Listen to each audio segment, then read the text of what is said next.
I'm Hilary Hahn, and I am here with... Robert deMaine. And where are we? We are in Skaneateles, New York. And we just played last night. We played the Kodai Duo and Mendelssohn... D minor piano trio. Yes, with Valentina, which you guys may be familiar with. I work with Valentina a lot. So I brought Robert here to talk about basically his career in music. And so why don't you just tell us how you started? Sure. I come from a family full of musicians. My sister and my mother were both very good cellists, and I wanted to be just like my sister, my oldest sister. She's 10 years older than I am. And I used to sneak into her practice room, and she'd teach me little ditties on the cello before I could even really hold the bow. But I consider her my first teacher, so it definitely runs in the family. And so now, after that start, how old were you then? I was about 4 years old. So from there, what have you wound up doing in your career now? You do a lot of different things. Yikes, yeah. As a cellist, I wear a lot of hats. So my primary job right now is I'm principal cellist of the Detroit Symphony Orchestra, and I do a lot of chamber music, hence the Skaneateles visit. And chamber music being all sorts of groups? Yes, mainly trios, quartets, quintets, smaller ensembles. And I have 4 regular chamber ensembles that I'm a member of. And I probably play, I don't know, between 10 and 12 concerto dates a year. So I'm pretty busy, keeps me out of trouble. And you teach? And I teach mainly master classes when I'm on the road, but I have 4 or 5 at least semi-regular students of varying ages, from beginners to adults. So it's a very rich and varied experience. Sounds busy. Extremely busy. And I have 2 kids, and of course I'm married, and there's never a dull moment. Yeah, So, I imagine. yeah. And of all those different jobs, not referring to being married as a job, but all the... You must work in a marriage.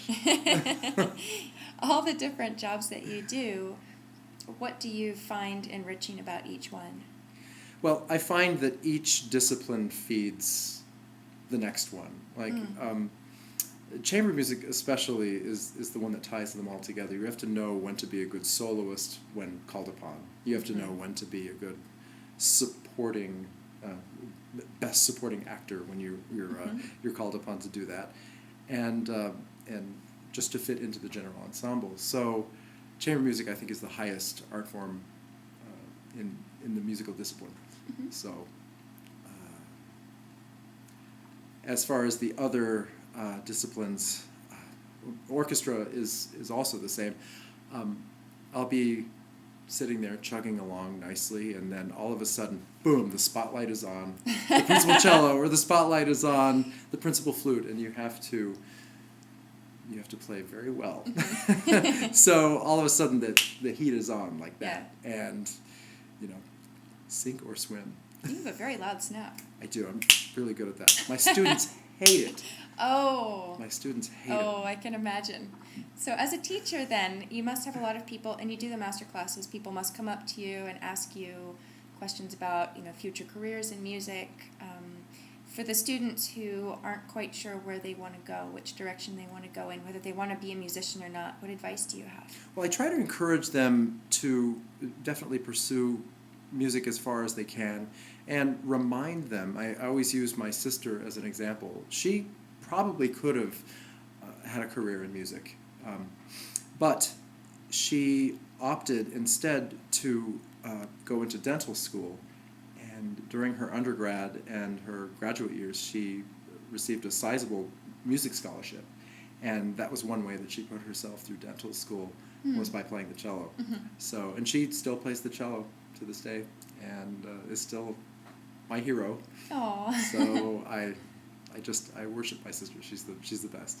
So. Nice. So people should just keep playing, no matter absolutely what they think they may wind up doing. I know people who have had successful careers in music and have decided to change disciplines in mid-career. One friend of mine became a real hotshot attorney in Chicago. Went to law school, made law review, and is still a brilliant violinist, but he is a lawyer now. Mm-hmm. But it's always something that teaches you how to juggle extraordinarily well, because you have to do so many things at once and concentrate on a zillion things while you're playing an instrument or singing or whatever. So one final question. For those students who are looking to get into chamber music and are trying to find, suppose they're like early teens, mid-teens, trying to put together a group, what do you recommend for a starting group? What do you recommend they look for in their colleagues and in their repertoire and all of that? Well, gosh, that's a loaded question, because I've always viewed that issue as you need to just sit down and play through repertoire with lots of people, and there may be chemistry, there may not be chemistry. You have to eventually... this is difficult. It's kind of a vague question, but I remember my first group felt really random. Mm-hmm. And then I wound up when I was 12. My first group was probably when I was 7 or 8. It was just at the prep, the Peabody prep, where I was studying. Probably one of the reasons it felt random was, I don't know if this was my very first group, but the violist quit viola. I think she was maybe 9 years old. She quit viola in the middle of the semester, so our teacher stepped in, the cellist, and played the viola part. It was I hear a string a viola trio. joke in here somewhere. No, I'm kidding. No, the cellist was amazing. She stepped in, she was our coach, so we had our coach and us two, the violinist and original cellist.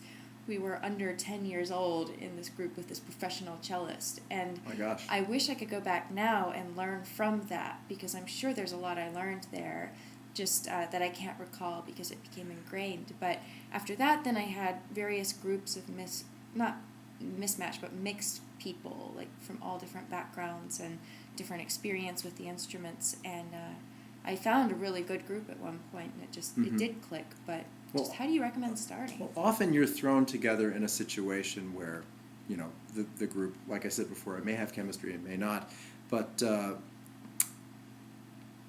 opportunity may knock at the side door, and it may come where you least expect it to. And a group that might seem ill-suited for, the members might seem ill-suited to one another, might eventually end up being quite suited to one another if you're patient enough and are willing to... I don't know how to put this. You have to work together, right? You just absolutely. work on it. Absolutely. Yeah. Well, thank you, Robert. Oh, it's my pleasure.